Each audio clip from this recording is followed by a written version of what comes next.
കഴിഞ്ഞ ക്ലാസ്സിൽ നമ്മൾ വേവിൻ്റെ സ്പീഡും അതിൻ്റെ ഫ്രീക്വൻസിയും വേവ് ലെങ്ത്തും തമ്മിലുള്ള ഒരു ബന്ധം പഠിച്ചു അല്ലേ, അതായത് V C equal to F lambda എന്ന് പറഞ്ഞിട്ട്. അപ്പോൾ അതിനെ ബേസ് ചെയ്തിട്ട് നമ്മുടെ ടെക്സ്റ്റിലുള്ള 2-3 ചോദ്യങ്ങളാണ് നമ്മളിന്ന് ചർച്ച ചെയ്യുന്നത്. ഓക്കെ, അപ്പോൾ ആദ്യത്തെ ചോദ്യം എന്ന് പറയുന്നത് തരംഗത്തിലെ കണികകളുടെ ഒരു പ്രത്യേക സമയത്തെ അവസ്ഥയാണ് ചിത്രീകരിച്ചിരിക്കുന്നത്. അതായത് the state of the particles in A wave at A particular time. അതാണ് നമ്മൾ എന്ത് ചെയ്ത് ഈ ഗ്രാഫിലൂടെ കാണിച്ചിട്ടുള്ളത്. ആദ്യത്തെ ചോദ്യം എന്ന് പറയുന്നത് ചിത്രത്തിൽ എത്ര ശൃംഖങ്ങളുണ്ട്, അതായത് how many crest are there in the figure. ഈ ഫിഗറിൽ നമുക്ക് എത്ര ക്രസ്റ്റ് ഉണ്ട്. ക്രസ്റ്റ് അല്ലെങ്കിൽ ശൃംഖങ്ങൾ എന്ന് പറഞ്ഞാൽ എന്താ, ഈ ഗ്രാഫിൽ മുകളിലേക്ക് പൊന്തിയിരിക്കുന്ന ഭാഗത്തെയാണ് നമ്മൾ എന്ത് പറയുന്നത്, ക്രസ്റ്റ് അല്ലെങ്കിൽ ശൃംഖങ്ങൾ. എത്ര എണ്ണം ഉണ്ട്? ഇവിടെ ഒരെണ്ണുണ്ട്, ഇവിടെ 2 എണ്ണം ഉണ്ട്, ഇവിടെ 3 എണ്ണം ഉണ്ട് അല്ലേ. അപ്പോൾ എത്ര ശൃംഖങ്ങളുണ്ട്? 3. അപ്പോൾ എയുടെ ആൻസർ എന്താണ്? 3 ആണ്. ഓക്കെ, രണ്ടാമത്തെ ചോദ്യം എത്ര ഗർത്തങ്ങളുണ്ട്. ഓക്കെ, അതായത് how many trough are there. എത്ര ഗർത്തങ്ങൾ. ഗർത്തങ്ങൾ എന്ന് പറഞ്ഞാൽ താഴോട്ടിരിക്കുന്ന ഭാഗം അല്ലേ. അതെത്ര എണ്ണം ഉണ്ട്?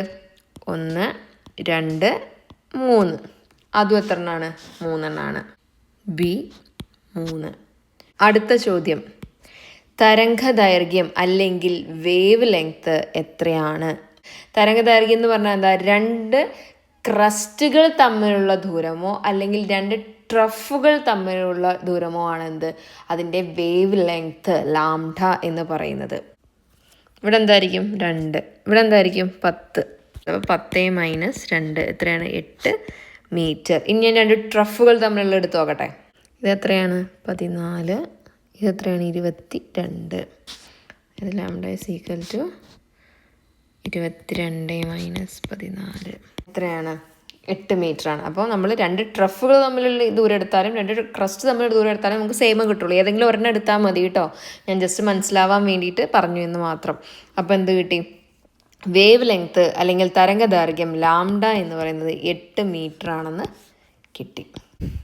അടുത്ത ചോദ്യം എന്ന് പറയുന്നത് വായുവിൽ 350 മീറ്റർ പെർ സെക്കൻഡ് വേഗത്തിൽ സഞ്ചരിക്കുന്ന അനുദൈർഘ്യ തരംഗത്തിൻ്റെ ആവൃത്തി 35 ഹെർട്സ് എങ്കിൽ, അതായത് frequency of a longitudinal wave travelling at a speed of 350 metre per second.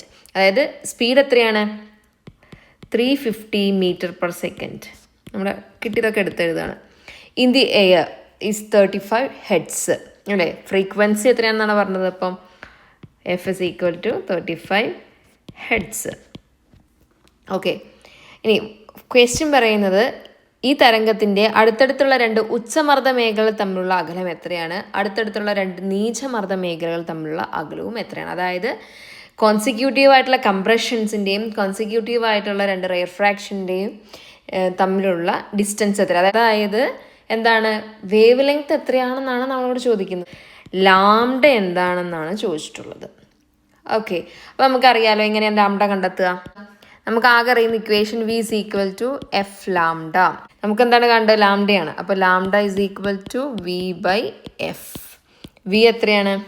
350 divide by F എത്രയാണ്? 35. അപ്പോൾ എത്രയാണ്? 10 മീറ്റർ.